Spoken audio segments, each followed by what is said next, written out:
शांति शांति शांति।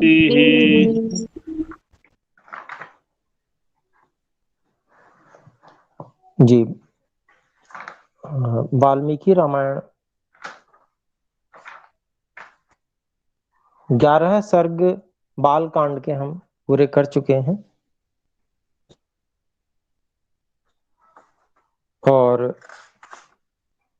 बाल कांड के ही 12वें सर्ग से आज हम प्रारंभ करेंगे। तो 11वें सर्ग में हमने पढ़ा था कि महामुनि विश्वामित्र जी महाराजा दशरथ के यहाँ पहुंचे और उसके बाद में उन्होंने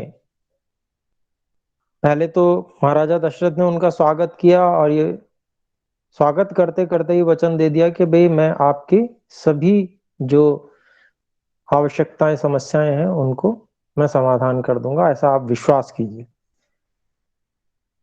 फिर उसके बाद में उन्होंने विश्वामित्र जी ने श्री राम जी को अपने साथ ले जाने की इच्छा व्यक्त की, उनको मांगा श्री राम जी को मुझे दीजिए आप।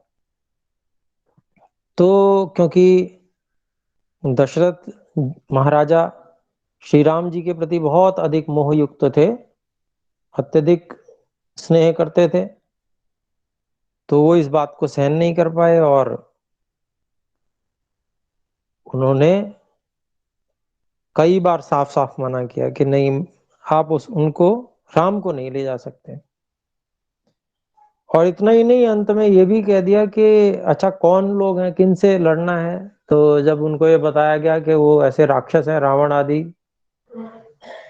के द्वारा प्रेरित हैं, मारीच इत्यादि, तो इस बात पे वो बोले कि वो तो बहुत छद्म युद्ध करने में कुशल हैं और उनसे तो मैं और मेरी पूरी सेना भी नहीं लड़ पाएगी।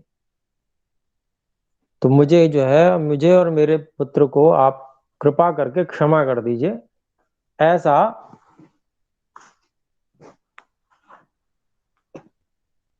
उन्होंने अंत में कह दिया।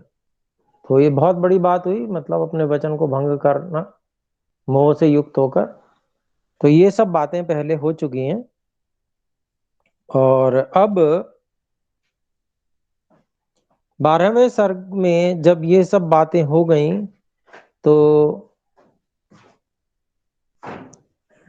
महर्षि विश्वामित्र जी के द्वारा क्षुब्ध होना स्वाभाविक ही था कि वचन देकर महाराजा और इस प्रकार से कैसी कैसी बातें कर रहे हैं। तो वही सब वर्णन अब ये 12वें सर्ग में है और साथ में महर्षि वशिष्ठ जी भी महाराजा दशरथ को समझाते हैं, तो फिर बाद में वो समझ जाते हैं। ये सारे विवरणों को हम यहाँ पर श्लोकों के माध्यम से देखते हैं। तो 12 सर्ग 12वें सर्ग का प्रथम श्लोक में पढ़ रहा हूं। तच्छ्रुत्वा वचनं तस्य स्नेहपर्याकुलाक्षरम् समन्युः कौशिको वाक्यम् प्रत्युवाच महीपतिम्। इसका पदच्छेद देख लेते हैं, अलग अलग शब्द करते हैं। तत् श्रुत्वा वचनम तस्य स्नेह पर्याकुलाक्षरम है वैसे एक ही पूरा शब्द, इसको भी तोड़ सकते हैं थोड़ा, संधि तोड़ के स्नेह परि आकुल अक्षरम ऐसे। फिर इसके बाद में है समन्यु कौशिक वाक्यम प्रति उवाच महीपतिम। तो इसका हम वो देख लेते हैं अन्वय।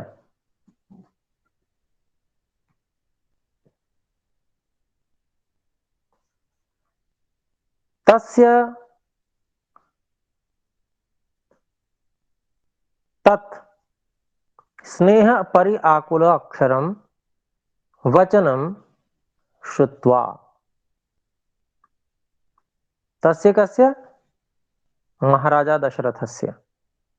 तस्य महाराजा दशरथस्य तत् स्नेह पर्याकुल अक्षरम वचनम श्रुत्वा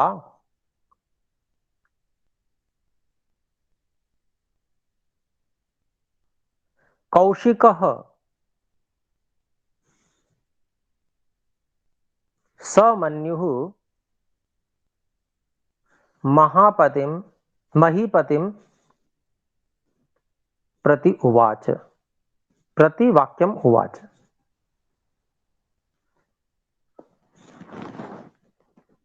तो इस तरह से हमने अन्वय किया, इसका अभिप्राय देख लेते हैं। तो उन राजा दशरथ का वह जो उन्होंने बात कही, वह स्नेह पर आकुलाक्षरम, मतलब स्नेह से बहुत अधिक जो युक्त होकर, बहुत आकुल होकर जो शब्द कहे गए थे, मतलब एक तरह से मोह से युक्त होकर जो वचन कहे गए थे, वैसे वचन को श्रुत्वा, सुनकर। कौशिक जो ऋषि थे, मतलब महर्षि विश्वामित्र जी, वो कौशिक कहलाते थे। उन्होंने समन्यु, मन्यु के साथ में, तो देखिए जो ऋषि और महर्षि महामुनि इस प्रकार के लोग हुआ करते थे, वे क्रोध नहीं किया करते थे। क्रोध जो होता है वो बुद्धि शून्य हो जाता है, बुद्धि शून्य होने पर किया जाता है, या विचार शून्य हो जाता है व्यक्ति। लेकिन जो मन्यु का प्रयोग होता है उसमें विचार शून्यता नहीं रहती है, बुद्धिपूर्वक न्यायपूर्वक रोष प्रकट करना, यह मन्यु होता है, क्रोध नहीं होता। किसी भी गलत बात के प्रति रोष तो प्रकट करना ही चाहिए, वो आवश्यक है, अन्यथा इस संसार में कोई समझेगा ही नहीं कि किसी के ऊपर हिंसा हुई है।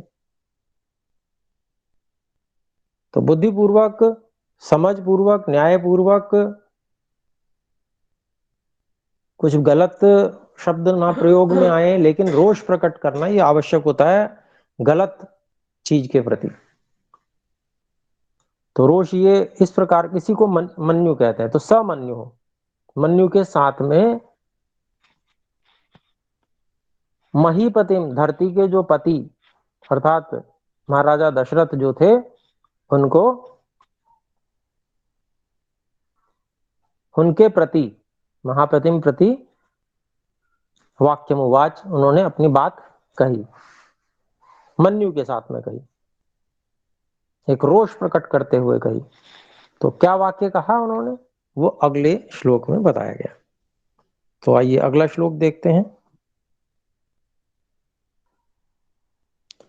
पूर्वमर्थं प्रतिश्रुत्वं प्रतिज्ञां हातुमिच्छयसि राघवाणामयुक्तोऽयं कुलस्यास्य विपर्ययः। इसको अलग अलग पदों शब्दों में करते हैं हम।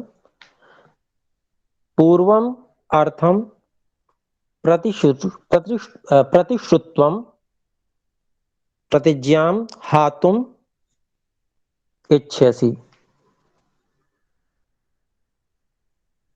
राघवाणाम अयुक्तः अयम कुलस्य अस्य विपर्ययः। तो ये हमने अलग अलग किया, अब इसमें हम इसको अन्वय में पिरोते हैं। तो पूर्वम प्रतिश्रुत्वम अर्थम प्रतिज्ञां हातुम इच्छसि।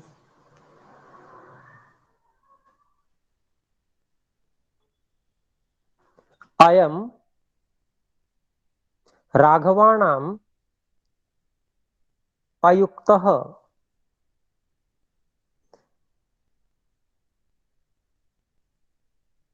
यहां तक ये बात पूरी हुई। फिर कहते हैं अस्य कुलस्य विपर्ययः, उसी बात का समर्थन करते हुए दूसरी बात। तो अभिप्राय देखते हैं। पूर्वम प्रतिश्रुत्वम प्रतिज्ञाम, पूर्वम प्रतिश्रुत्वम अर्थम प्रतिज्ञाम। तो जो पहले प्रतिश्रुत्वम यानी कि सुनाया गया, अर्थात महामुनि विश्वामित्र जी ने सुना और उन्होंने कहा, उसी को प्रतिश्रुत्वम, सुना हुआ जो था उनका, अर्थात महाराजा दशरथ ने जो कहा था उस विषयक प्रतिज्ञा, प्रतिज्ञा को, तो पहले सुनाई गई जो विषय वाली प्रतिज्ञा थी उसको तुम तोड़ना चाहते हो, हाथों इच्छसी, उसको नष्ट करना चाहते हो। राघवाणाम अयम राघवाणाम अयुक्तः, यह जो रघुकुल के लोग हैं ना उनके लिए बिल्कुल अनुचित है, अयुक्त, अनुचित है ये। तो यहां पर जो रघुकुल रीत सदा चली आई, प्राण जाए पर वचन न जाई वाला वो जो दोहा है, वो जो महर्षि विश्वामित्र जी के द्वारा कुल की परंपरा को याद दिलाने के लिए कहा गया है, वही यहाँ पर संस्कृत भाषा में ये वाला श्लोक है। तो राघवाणाम अयुक्त अयम राघवाणाम कृते अयुक्त, ऐसा कृते भी लगा सकते हैं कि ये जो राघव हैं अर्थात जो रघुकुल के लोग हैं उनके लिए ये बिल्कुल भी उचित नहीं है। फिर अस्य कुलस्य विपर्यय, इस कुल की मर्यादा के तो बिल्कुल विपरीत है ये बात। ये बात महर्षि विश्वामित्र जी महाराजा दशरथ को अब याद दिला रहे हैं, देखिए। फिर अब तीसरे श्लोक पे आते हैं हम।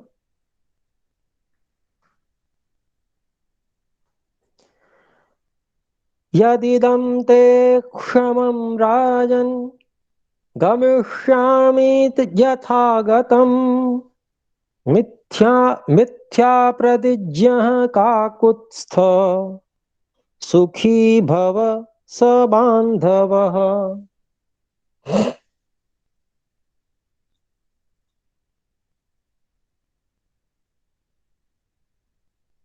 तो यहां पर इसको अलग अलग करते हैं शब्दों को। यदि इदम ते क्षमम राजन गमिष्यामि यथा आगतम मिथ्या प्रतिज्ञा काकुत्स्थ सुखी भव स बांधवा। तो जैसे उलाहना देते हुए कहते हैं उस तरह से यहां पर महर्षि विश्वामित्र जी महाराजा दशरथ के लिए कह रहे हैं।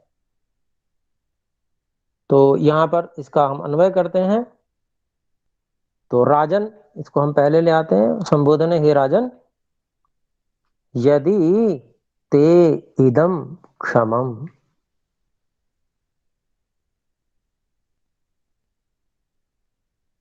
यथा आगतम तथा गमिष्यामि। फिर कहते हैं काकुत्स्थ मिथ्या प्रतिज्ञ स बांधव सुखी भव।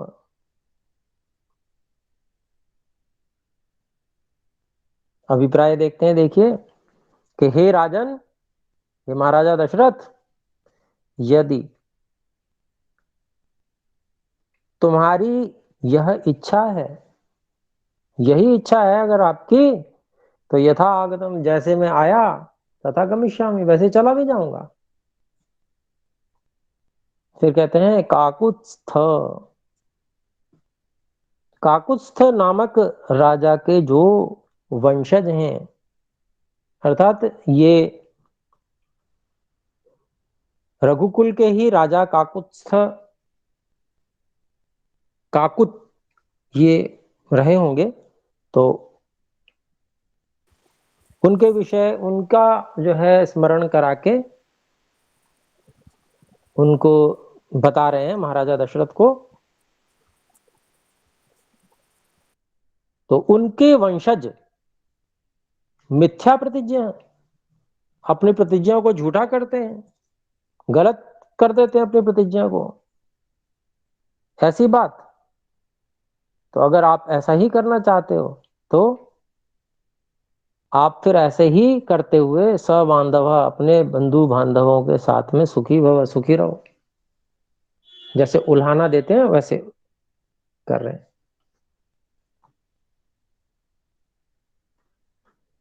तो अब आगे देखते हैं। अब ये बातें इन्होंने 2 श्लोकों में महर्षि विश्वामित्र जी ने कहीं उल्हाना देकर और अपना रोष प्रकट करके। तो फिर जैसे 2 व्यक्ति बात कर रहे हो तो बीच बचाव करने के लिए जो बुद्धिमान व्यक्ति हैं और जो सम्माननीय व्यक्ति हैं वो आते हैं। तो ऐसी महर्षि वशिष्ठ जी वो बीच में आ रहे हैं, बीच में पढ़ रहे हैं और फिर समझा रहे हैं महाराजा दशरथ को। अब अगले श्लोक में, तो चौथा श्लोक है, तस्य रोष परितस्य विश्वामित्रस्य धीमतः नृपतिं सुव्रतो धीरो वसिष्ठो वाक्यमब्रवीत्।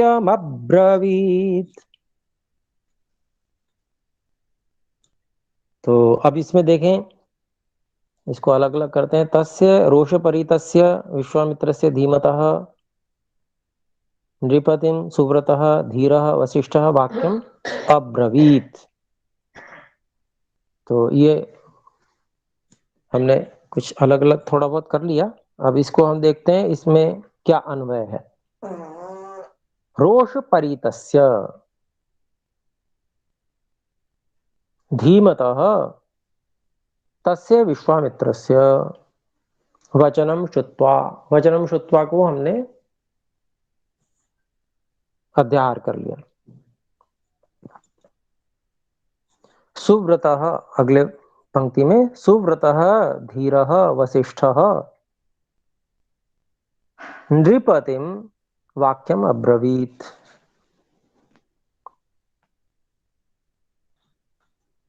तो रोष से जो भरे हुए थे ऐसे बुद्धिमान उन विश्वामित्र के वचन को सुनकर सुव्रत उत्तम उत्तम व्रतों को धारण करने वाले, लेकर चलने वाले, धीर धीर गंभीर विशेष विद्वान, ऐसे जो वशिष्ठ थे, वशिष्ठ उन्होंने नृपतिम प्रजा के पालक राजा दशरथ को वाक्यम अब्रवीत अपनी बात फिर कही। तो क्या कहा वो अगले वाक्य में है, अगले श्लोक में है। तो अगला श्लोक है, इक्ष्वाकूणां कुले जातः साक्षात् धर्मम् इवापरः धृतिमान् सुव्रतः श्रीमान् न धर्मं हातुमर्हसि। तो इसको अलग अलग करते हैं। इक्ष्वाकूणाम कुले जातः साक्षात् धर्म इव अपरः धृतिमान् सुव्रतः श्रीमान् न धर्मम हातुम अर्हसि। अब इसका हम अन्वय करेंगे। तो इसमें हम अध्याहार कर रहे हैं पहले संबोधन का, हे राजन त्वम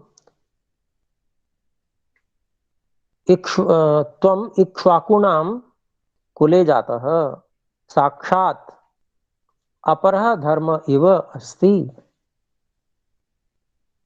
श्रीमान धृतिमान सुव्रतः भवान या त्वम न धर्मम हातुम अर्हसि।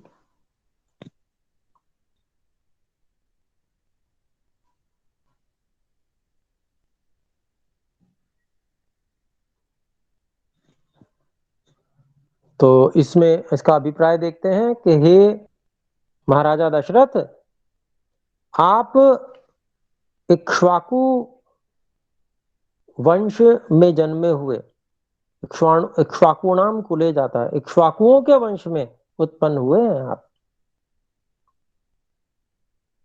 और इक्ष्वाकु वंश के जो राजा होते हैं वो कैसे होते हैं? वे साक्षात धर्म के समान होते हैं, दूसरा धर्म ही वो होते हैं, ऐसा समझ लीजिए। जैसे दूसरा धर्म धर्म ही के रूप में दूसरा व्यक्ति हो, ऐसे इक्ष्वाकु वंश के राजा होते हैं। ये आपके कुल की रीति है, ऐसा उनको याद दिला रहे हैं। फिर कहते हैं, हे श्रीमान, हे संपूर्ण ऐश्वर्य युक्त राजा दशरथ, आप बुद्धिमान है, धृतिमान है, धैर्यवान भी हैं आप,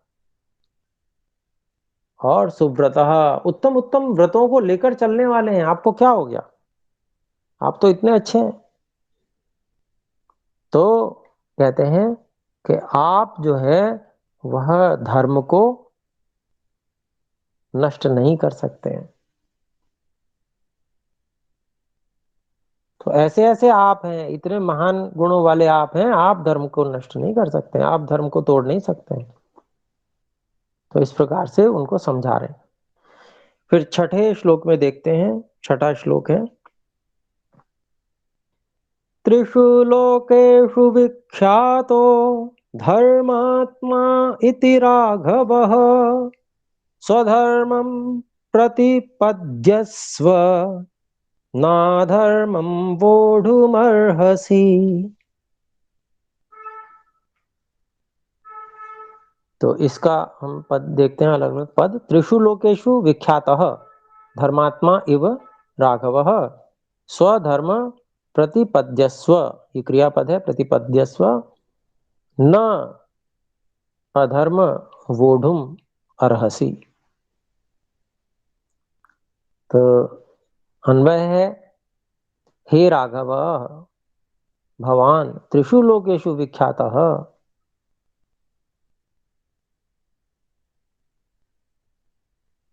त्रिषु लोकेषु धर्मात्मा इव विख्यातः अस्ति। फिर कहते हैं, तुम अधर्मम न वोढुम अर्हसि स्वधर्म प्रतिपद्यस्व।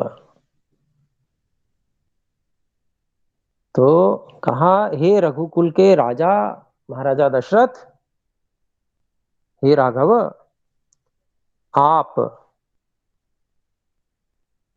तीनों लोकों में धर्मात्मा के समान विख्यात हैं, आप प्रसिद्ध हैं। आप, हर व्यक्ति आपको धर्मात्मा के रूप में जानता है। आप ही धर्म का नाश करेंगे तो फिर कैसे चलेगा? फिर आगे कहते हैं, तो न त्वम अधर्मम वोढुम न अर्हसि, आप जो है वो अधर्म को नहीं ढो सकते। आप अधर्म को ढोने वाले नहीं है, अधर्म को वहन करने वाले नहीं है आप। इसलिए आप अपने धर्म का पालन कीजिए, प्रतिपादन कीजिए अपने धर्म का। तो यह प्रेरणा जो महर्षि वशिष्ठ हैं वो उनको दे रहे हैं। ये कर्तव्य है कि राजा कभी अपने धर्म से विमुख होने लगे तो जो उनके पुरोहित हैं और अन्य जो मंत्री विशेष हैं उनको उसको याद दिलाना चाहिए। तो वही कार्य महर्षि वशिष्ठ कर रहे हैं। 7वें श्लोक को देखते हैं, प्रतिश्रुत्य करिष्येति उक्तं वाक्यमकुर्वतः इष्टापूर्तवधो भूयात् तस्माद् रामं विसर्जय। तो यहां पर इसको हम अलग अलग करते हैं शब्दों को। प्रतिश्रुत्य करिष्ये इति उक्तम वाक्यम अकुर्वतः।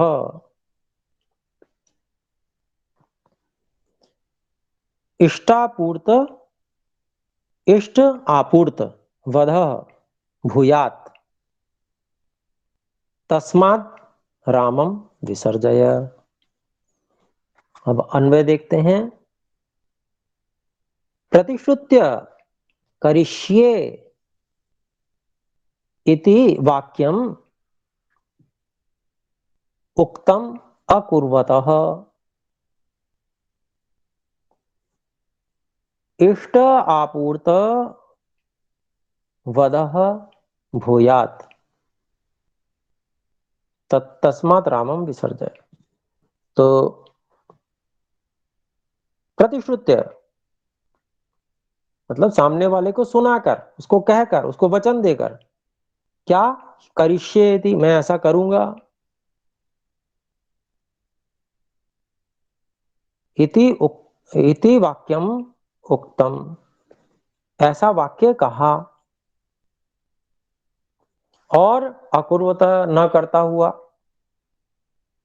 पूरा न करता हुआ, कहकर और पूरा न करता हुआ क्या होता है, इष्ट आपूर्त वधः भूयात्।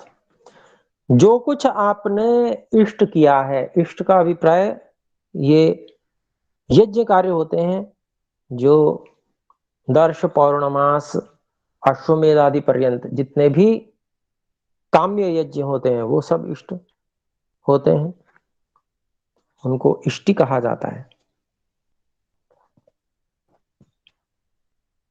तो वो जितने भी आपने उत्तम उत्तम यज्ञ आदि कार्य किए हैं और आपूर्त, और दूसरे आपने क्या काम किए हैं जो अच्छे अच्छे समाज में काम किए हैं, सप्लाई की है, आपूर्ति की है, जैसे बहुत आदि दान आदि दिया है, लोगों के प्यासों के लिए कुएं बावड़ी प्याऊ खुलवाए हैं, आपने लोगों के रहने की व्यवस्था धर्मशाला की है, अन्न क्षेत्र खुलवाए हैं, भोजन आदि की व्यवस्था की है प्रजा के लिए, कोई भूखा ना सोए।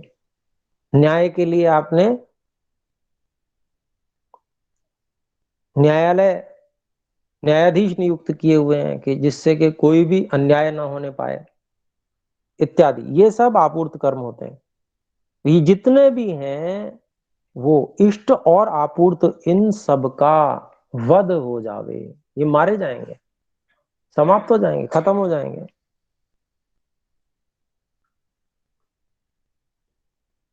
तो ये समझा रहे हैं उसको कि भाई आपने जो प्रतिज्ञा भंग कर दी तो कितनी बड़ी हानि हो जाएगी आपको। तो तस्मात राम विसर्जय, इसलिए आप राम को भेज दीजिए, छोड़ दीजिए।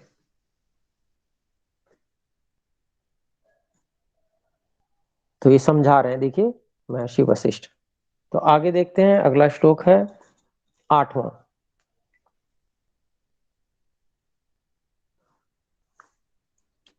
कृतास्त्रमकृतास्त्रं वा नैनं शक्ष्यन्ति राक्षसाः गुप्तं कुशिकपुत्रेण ज्वलनेनामृतं यथा।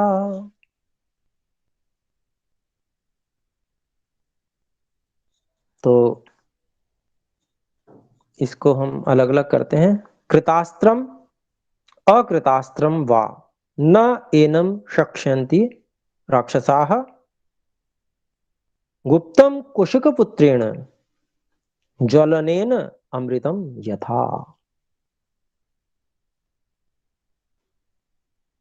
अन्वय देखते हैं इसका। कृतास्त्रम अकृतास्त्रम व एनम रामम, रामम अध्यार किया, कृतास्त्रम अकृतास्त्रम व एनम रामम राक्षसाः न हातुम शक्ष्यन्ति।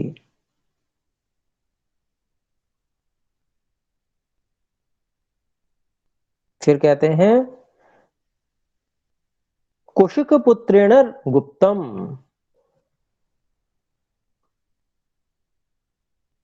तथैव अस्ति यथा ज्वलनेन अमृतम।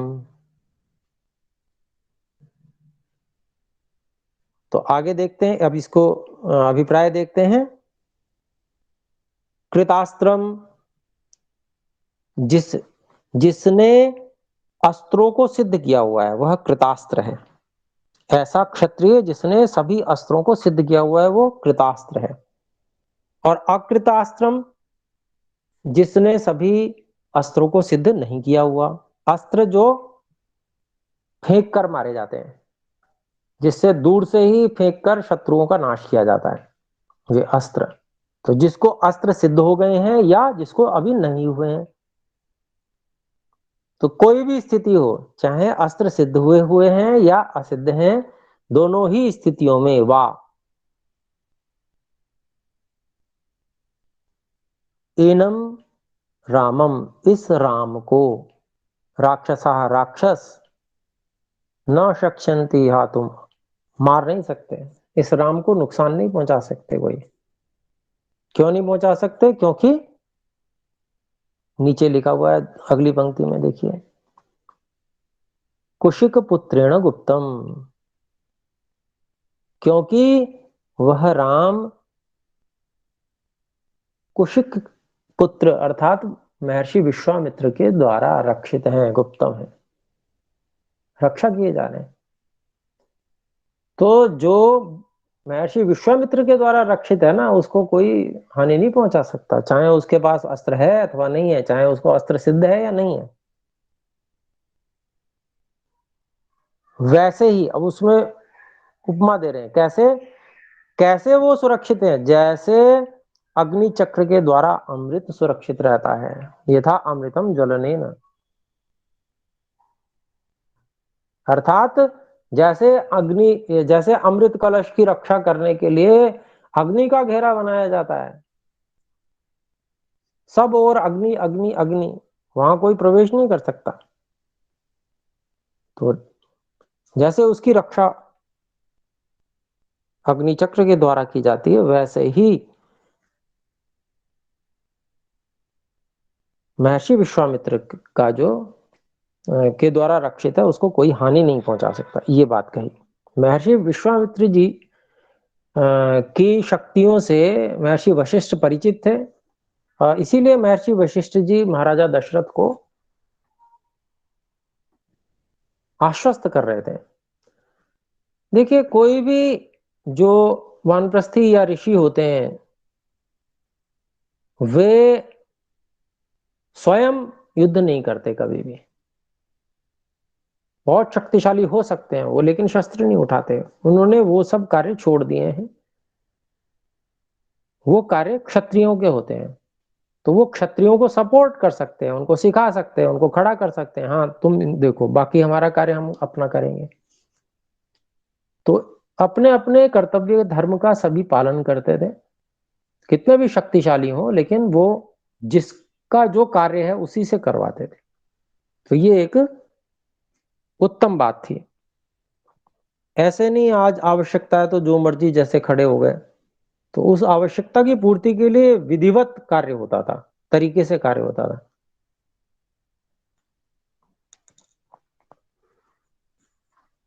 तो अब आगे हम देखते हैं, अगला श्लोक है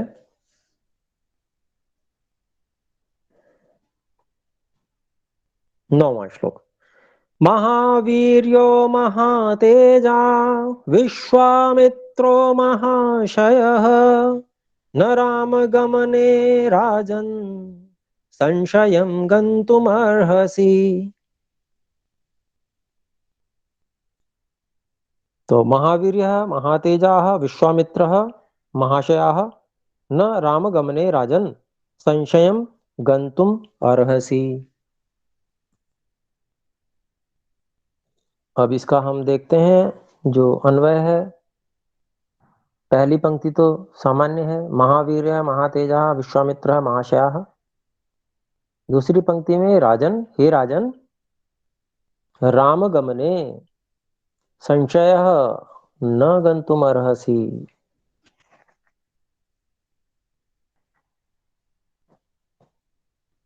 तो महाराजा विश्वामित्र जो है वो कैसे हैं? महावीर, महाशक्तिशाली हैं, महातेजस्वी हैं, और महाशया, उनके उद्देश्य बहुत उत्तम हैं, उत्तम आशय वाले हैं, उत्तम अभिप्राय वाले हैं। फिर कहते हैं, हे राजन, हे महाराजा दशरथ, राम के जाने में किसी आप कोई भी संशय नहीं कर सकते, किसी प्रकार का संशय आपको नहीं करना चाहिए। तो ये बात आश्वस्त करने के लिए महर्षि वशिष्ठ ने कही। तो महर्षि वशिष्ठ पे बहुत श्रद्धा रखते थे, उनकी हर बात मानते थे। तो उनसे जो है वो संतुष्ट हुए। तो अभी देखते हैं आगे क्या होता है 10वें श्लोक में।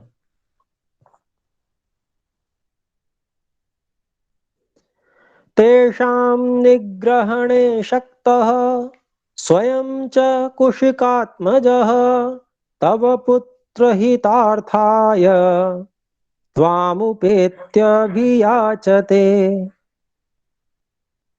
तो फिर और आश्वस्त कर रहे हैं महर्षि वशिष्ठ, देखिए, तेषां निग्रहणे शक्तः स्वयं च कुशिकात्मजः, कुशिक आत्मजः तव पुत्र हित अर्थाय त्वाम उपेत्य अभियाचते। उपेत्य,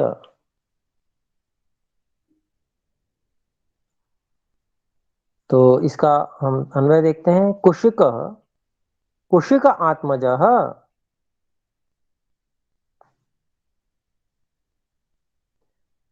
कुशिक आत्मजः च स्वयं तेषां निग्रहणे शक्तः अस्ति तव पुत्र हितार्थाय त्वाम उपेत्य अभियाचते। तो कहते हैं, देखिए कि जो कुशिक आत्मज है, कुशिक इसीलिए कौशिक कहा जाता है उनको, महर्षि विश्वामित्र जी को। तो जो कुशिक के पुत्र हैं, ऐसे कौशिक महर्षि विश्वामित्र जी स्वयं ही तेषाम राक्षसाणाम, उन राक्षसों के निग्रहण में, नाश में, उनको रोकने में शक्तः, स्वयं समर्थ है वो। फिर कहते हैं तव पुत्र हितार्थाय, लेकिन वो तुम्हारे ही पुत्र के हित के लिए, उनको कुछ विद्याएं सिखानी है, इसके लिए त्वाम उपेत्य, तुम्हारे पास आए हैं, उपेत्य तुम्हारे पास आकर अभियाचते, और राम को मांग रहे हैं। वो हित चाहते हैं तुम्हारे पुत्र का, और हित चाहने पर भी तुम्हारे पास आकर वो खुद तुमसे राम को मांग रहे हैं। तो वही बात जो अभी आई थी कि महर्षि वशिष्ठ महर्षि विश्वामित्र जी के सामर्थ्य को पहचानते थे, जानते थे, और वो ये भी जानते थे कि वो किस लिए श्री राम जी को ले जाना चाहते हैं। उसमें कारण यही था कि उस समय श्री राम जी को सशक्त बनाना, ये सब ऋषियों का ध्येय था। कि श्री राम जी जो इतने उत्तम स्वभाव वाले हैं और न्याय प्रिय हैं, सब प्रकार से उत्तम गुणों से युक्त हैं, उनको यदि शक्ति से संपन्न कर दिया जाए तो वो सारे संसार की रक्षा कर सकते हैं। तो यही उद्देश्य सब ऋषियों का था। इस उद्देश्य से ऋषियों ने उनको वन के लिए ले जाना, अपने आश्रम की रक्षा, स्वयं की रक्षा के लिए ले जाना उचित समझा। और दूसरी बात यह भी थी कि वे स्वयं नहीं कर सकते थे, क्योंकि एक मर्यादा होती है कि भाई अब हम राजपाट छोड़ चुके हैं। क्षत्रिय वो भी थे पहले, महर्षि विश्वामित्र भी राजा थे, लेकिन वो अब राज कार्य से निवृत्त हो चुके थे, क्षत्रियत्व का कार्य अब नहीं करते थे, अब वो ब्राह्मण का कार्य करते थे, मुनि हो गए थे। तो इस मर्यादा की रक्षा करते हुए जो क्षत्रिय हैं उनको ही अवसर देना, ये मर्यादा है। और सब काम अगर वही कर लें तो फिर दूसरों के लिए क्या बचेगा। तो जो जिसका कार्य है उसको उस कार्य को करने के लिए अवसर मिलना चाहिए, यह यहाँ पर संदेश दिया जा रहा है महर्षि वशिष्ठ जी के द्वारा। तो आइए हम 13वें सर्ग पे चलते हैं। 13वां सर्ग है। 13वें सर्ग में श्री राम जी और लक्ष्मण जी को विश्वामित्र जी लेकर जाते हैं।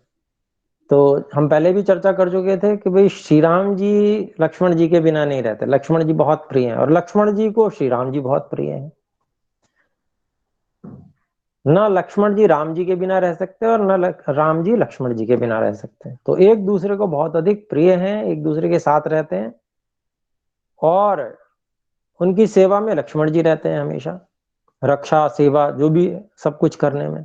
तो जब राम जाएंगे तो साथ में लक्ष्मण भी जाएंगे। तो ये यहाँ पर अब आगे देखते हैं। देखिए,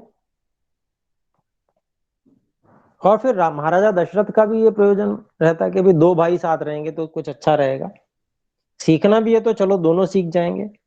तो इस दृष्टि से महाराजा दशरथ ने दोनों को भेजा होगा। अगला जो त्रयोदश सर्ग का श्लोक है पहला, वो हम देखते हैं।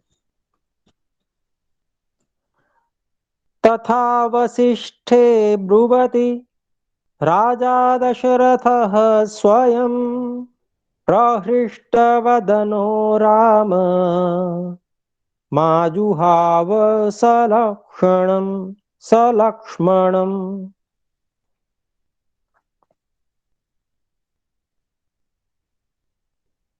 तो तथा वसिष्ठे ब्रुवति राजा दशरथः स्वयं प्रहृष्ट वदनः रामम् आजुहाव सलक्ष्मणम्।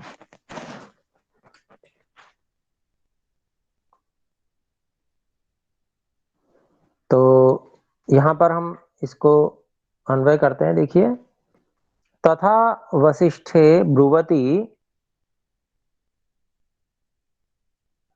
प्रहृष्ट वदनः राजा दशरथः सलक्ष्मणम् रामम आजुहाव स्वयं आजुहाव।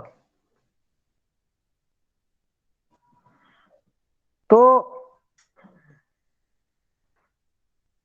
और महर्षि वशिष्ठ के बोलते ही भ्रुवती बोलने पर क्रियापद में सप्तमी विभक्ति लगा दी है। तो मतलब ये जैसे आर्ष प्रयोग होते हैं कुछ, सामान्य रूप से नहीं उपलब्ध होते। फिर आगे है राजा दशरथ प्रहृष्टवदन राजा दशरथ। तो बहुत प्रसन्न होकर, प्रहृष्ट वदन मतलब चेहरे पर जो चिंताएं थी वो समाप्त हो गई, प्रसन्नता आ गई चेहरे पर आश्वासन सुन के महर्षि वशिष्ठ के।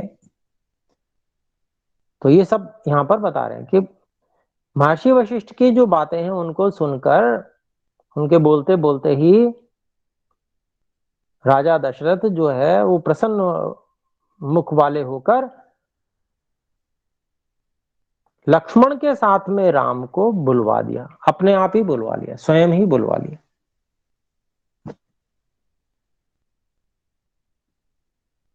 तो अब दूसरे श्लोक पे चलते हैं। दूसरा श्लोक है त्रयोदश सर्ग का।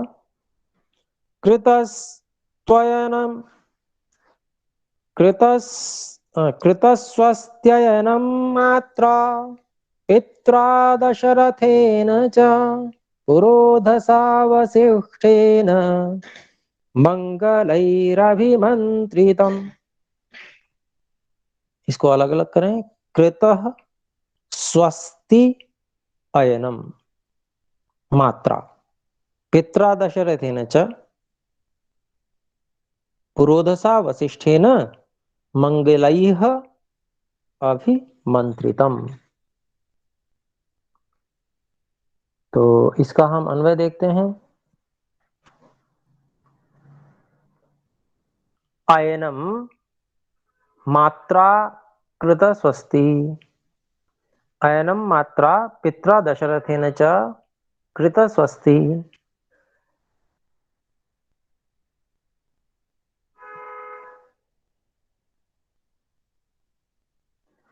पुरोधसा वसिष्ठेन मंगलैः अभिमंत्रितम। तो तय हो गया, उनको बुला भेजा कि भाई भेजना है साथ में महर्षि विश्वामित्र जी के साथ में। तो महाराजा दशरथ ने उनको बुला लिया, कृष्ण लक्ष्मण और श्री राम जी को। तो उसके बाद में माता के द्वारा भेजते समय जो आशीर्वाद दिया जाता है, कृत स्वस्ति, स्वस्ति वाचन इत्यादि जो करते हैं, मंत्रों का पाठ करते हैं, वो सब कुछ, और माता के द्वारा भी और पिता दशरथ जी के द्वारा भी वो सब किया गया, वो सब कार्य। इसके साथ ही पुरोधसा वशिष्ठ ने, जो पुरोहित महर्षि वशिष्ठ थे, उनके द्वारा भी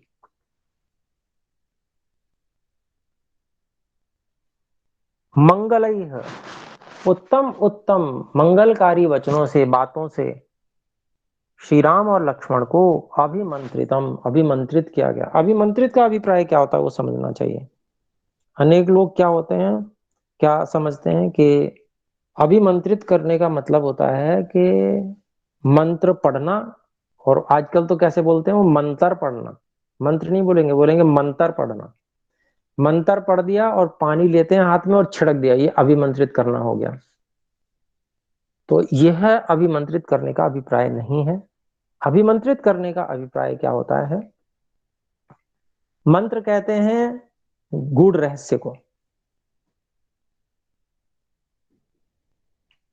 सब ओर से गूढ़ रहस्यों को समझा देना। जैसे जब घर से जाते हैं तो आजकल भी माता पिता हिदायतें देते हैं, बेटा रास्ते में संभल के जाना, ध्यान रखना कहीं जेब न कट जावे, कोई सामान नहीं उठा के ले जाए, सावधान रहना। तो रास्ते में जाते हैं तो आज आज भी वो अभिमंत्रित, वो उसी को अभिमंत्रित करना कहते हैं। यानी कि जो बातें बालक नहीं जानता, उन बातों को, उन अनुभव से जो सिद्ध रहस्य हैं, उनको उनको बता देना, यही अभिमंत्रित करने का अभिप्राय होता है। तो जो अपने अपने स्तर पे होता है, माता पिता जितना जानते हैं उतना वो बताते हैं, लेकिन जो ऋषि जानते हैं वो अपने ढंग से वो सूक्ष्म बातों को बताएंगे, उसी को अभिमंत्रित करना कहते हैं। कि श्री राम जी और लक्ष्मण जी को व्यवहार संबंधी निर्देश, कैसे,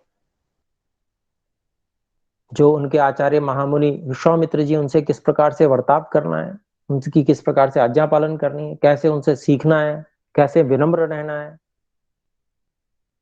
और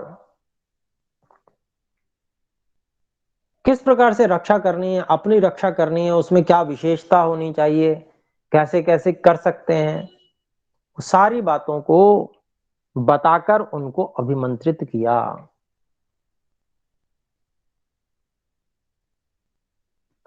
फिर तीसरा हम देखते हैं, त्रयोदश सर्ग का तीसरा श्लोक है, सपुत्रं मूर्ध्न्युपाघ्राय राजा दशरथस्तथा ददौ कुशिकपुत्राय सुप्रीते नान्तरात्मना।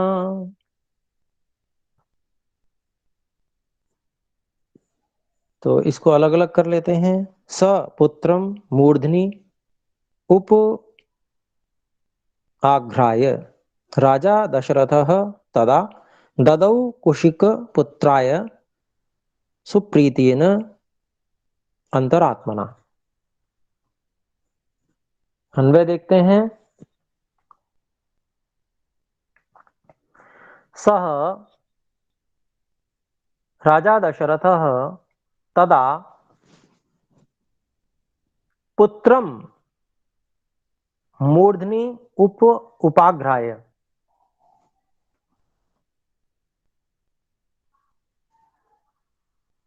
सुप्रीतेन अंतरात्मना।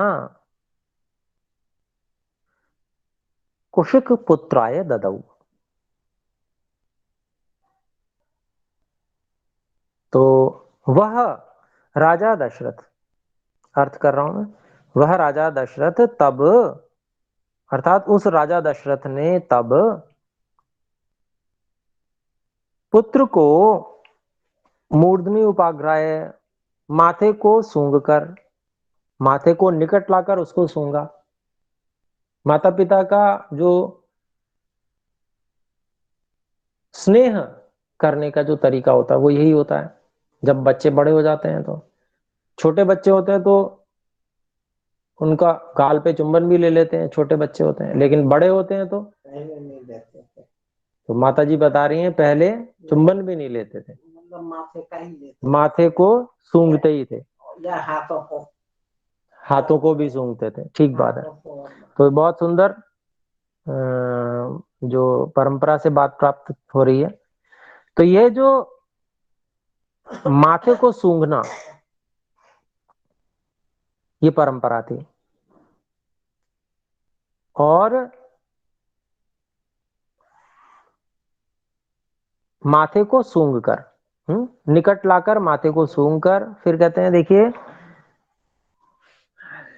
सुप्रीतेन अंतरात्मना, बहुत ही प्रेम पूर्वक अपने अंतरात्मा से, अंदर से, आंतरिक इच्छा से, कुशिक पुत्राय, महर्षि विश्वामित्र जी को ददौ, दिया। तो श्री राम जी को और लक्ष्मण जी को उनके साथ में कर दिया। तो इस प्रकार से यहां पर चौथा,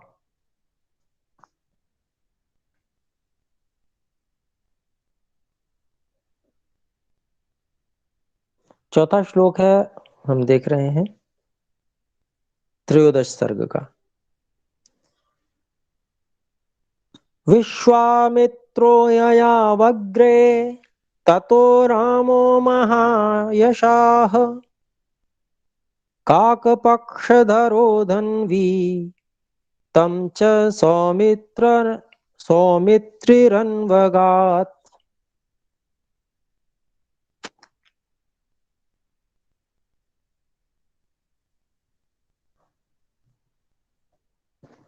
तो इसमें हम अलग अलग करते हैं शब्दों को। विश्वामित्रः ययौ अग्रे, ततः रामः महायशाः काकपक्षधरः धन्वी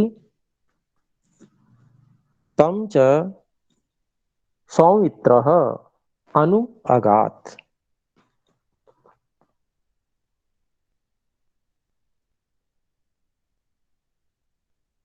तो यहां पर देखें, अब इसका हम अन्वय करते हैं।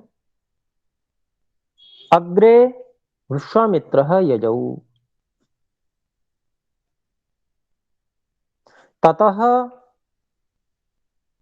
महायशाः रामः,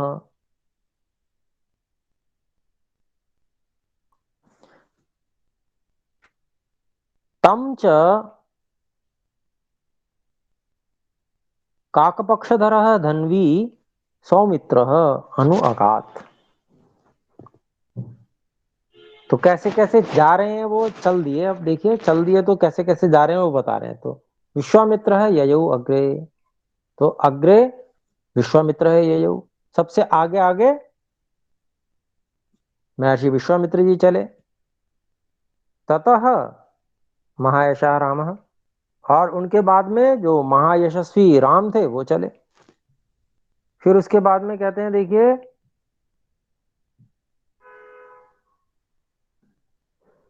तमच, और उन राम जी के पीछे पीछे अनु, काक पक्षधर, काक पक्षधर बहुत सावधान रहने वाला, एक अर्थ हमने किया था। एक अर्थ जो शब्दकोश में देखा गया तो उसमें वो जिनके लटें बालों की होती हैं उनको भी कहा जाता है। तो ऐसे काक पक्षधर, हम ये भी कह सकते हैं बहुत सावधान रहने वाले, सावधानी से अपने पक्ष को रखने वाले। और धन्वी, धनुष जिनके हाथ में रहता है, ऐसे सुमित्रा के पुत्र लक्ष्मण जी पीछे पीछे चले।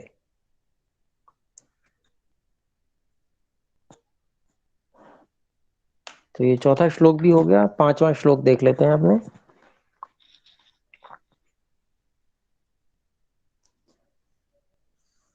अध्यर्धयोजनं गत्वा सरैवा दक्षिणे तटे रामेति मधुरां वाणीं विश्वामित्रोऽभ्यभाषत। अधि अर्धयोजनं गत्वा सरैवा दक्षिणे तटे राम इति मधुरां वाणीं विश्वामित्रः अभि अभाषत। अन्वय है सरैवा दक्षिणे तटे अध्यर्ध योजनं गत्वा विश्वामित्रः मधुरां वाणीं राम इति अभि अभाषत। तो सरयू नदी के षष्ठी विभक्ति एक वचन सरयवाह, सरयू का सरयवाह ऐसे बन जाएगा षष्ठी एक वचन। तो सरयू नदी के दक्षिण तट पर अधि अर्ध मतलब 1.5 योजन, इसको 7.5 मील ऐसा लिखा है स्वामी जगदीश्वरानंद जी ने। वो एक गणना होगी कि कितना योजन में कितने मील होते हैं उसके हिसाब से। तो 1.5 योजन चलने जाकर, गत्वा जाकर विश्वामित्र जी, महर्षि विश्वामित्र जी ने मधुर वाणी से राम ऐसी आवाज लगाई, ऐसा अभी अभाषत ऐसा कहा। तो राम को बड़े प्रेम से मधुर वाणी से बुलाया। तो श्री राम जी को बुलाया और क्या कहा, और ये बहुत महत्वपूर्ण विषय आगे चलने वाला है। अब क्या विद्या उनको वो देने वाले हैं यहाँ पर, यहीं से उनकी शिक्षा प्रारंभ हो गई। समय हो गया तो हम अगली बार करेंगे। बहुत ही जबरदस्त विद्याएं सिखाने वाले हैं।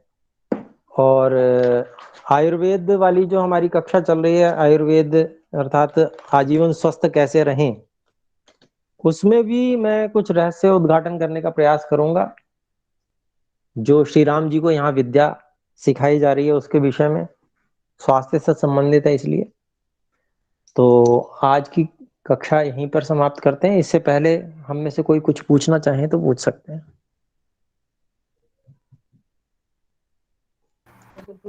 ओम जी बोले। गुरु जी, ये जो 3 लोगों की बात आई है, इसमें ये 3 लोगों के बारे में अगर थोड़ा बताते आप। कौन से श्लोक में है, थोड़ा श्लोक संख्या बता जी, दीजिए। ये 6ठे श्लोक में आया था, त्रिषु लोकेषु विख्यातो धर्मात्मा इति राघव। आप तीनों लोकों में धर्मात्मा प्रसिद्ध है। अच्छा, द्वादश। द्वादश द्वादश सर्ग 6ठा श्लोक है। जी जी जी। जी जी, ठीक है ठीक है। जी देखिए, 3 लोक आप और हम उत्तम, मध्यम और अधम इस रूप में समझ सकते हैं। 3 लोक,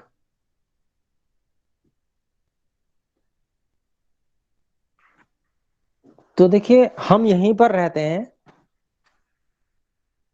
और लेकिन रहन सहन के और विचार भेद के, मानसिक स्थितियों के कई स्तर हैं हम लोगों के। भले ही हम साथ साथ भी रहते हो, लेकिन फिर भी साथ में रहने वाले जो लोग होते हैं उनके लगभग लगभग समान स्तर, मानसिक स्तर होते हैं। एक कॉलोनी जैसे लोगों की होती है, लगभग समान स्तर के लोग रहते हैं। तो 3 प्रकार के लोग माने गए हैं उत्तम, जो परोपकार में विश्वास रखते हैं, वे उत्तम लोग हैं। उनको देव कहा जाता है। मध्यम लोग उनका है जो परोपकार में इतना विश्वास नहीं रखते, लेकिन ज्यादा किसी को हानि भी नहीं पहुंचाते। ये मध्यम लोग हैं, मनुष्य जिनको बोलते हैं। और अधम लोग वे हैं जो अपना प्राण पोषण तो करते ही करते हैं, अपने को सब स्वार्थी बहुत अधिक जो है, लेकिन दूसरे को हानि भी बहुत पहुंचाते हैं। उनको जब अवसर मिले तो वो हानि पहुंचाएंगे, उसमें उनका आनंद आता है। और आजकल तो ऐसे लोग हो गए हैं जो अपना हानि पहुंचाना ही धर्म समझते हैं और अपने जैसा बना लेना उनका उद्देश्य है, कैसे भी बलपूर्वक इत्यादि। तो वो अधम लोग हैं। तो 3 लोग यहीं पर हैं। आप जैसे कॉलोनी रहती हैं, अच्छे अच्छे लोगों की कॉलोनी है, परोपकार प्रिय लोग हैं। अच्छे लोगों की कॉलोनियां अर्थात देवों की कॉलोनियां तो इस समय बहुत कम है। शायद ही कुछ लोग हों, ईश्वर कृपा करे जल्दी ही ऐसी कॉलोनियां बने, ऐसे लोग साथ में मिलकर रहें। तो निश्चित रूप से जहां परोपकार करने वाले लोग होंगे वो इंद्रिय जित होंगे, वहां रोग बहुत कम होंगे, आनंदित रहेंगे वे लोग, एक दूसरे का सहयोग करेंगे, बलशाली होंगे, सब प्रकार से उन्नत होंगे। विज्ञान भी उनका सबसे उन्नत होगा।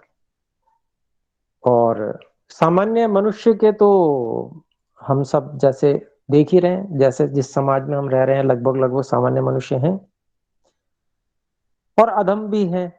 वो पतली पतली गली कूचे में गंदगी में रहने वाले अपने आप को सर्वश्रेष्ठ समझते हैं और अपने जैसा ही सारी दुनिया को बना देना चाहते हैं। किसी भी स्तर पे जाके मारकाट मचा के या छल से जैसे भी हो सके वो अपने प्रयोजनों को सिद्ध करना, मारकाट मचा देना उनके लिए सामान्य बात है। ऐसे लोग भी हैं, उनकी भी कॉलोनियां हैं। तो मैं समझता हूँ इतनी बातों से आप समझ गए होंगे। जी गुरु जी, धन्यवाद। तो विराम करते हैं। मैं समझता हूँ और कोई तो नहीं है जिन्होंने अगर पूछना है हेलो किसी को। जी कहें। हेलो सर, नमस्कार सर। नमस्ते जी। सर मैं राहुल स्वामी बोल रहा हूँ। जी बोले। सर हाँ, मुझे भी अच्छा लगा, क्लास लेते अच्छा लगा। मुझे भी क्लास ली मैंने आज पहली बार। जी धन्यवाद आपका, जुड़े रहिए। Okay sir. चलो ठीक है, तो विराम करते हैं। एक बार हम सब मिलकर ओम का उच्चारण करें। ओ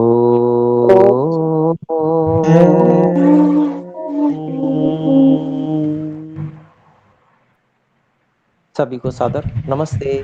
नमस्ते।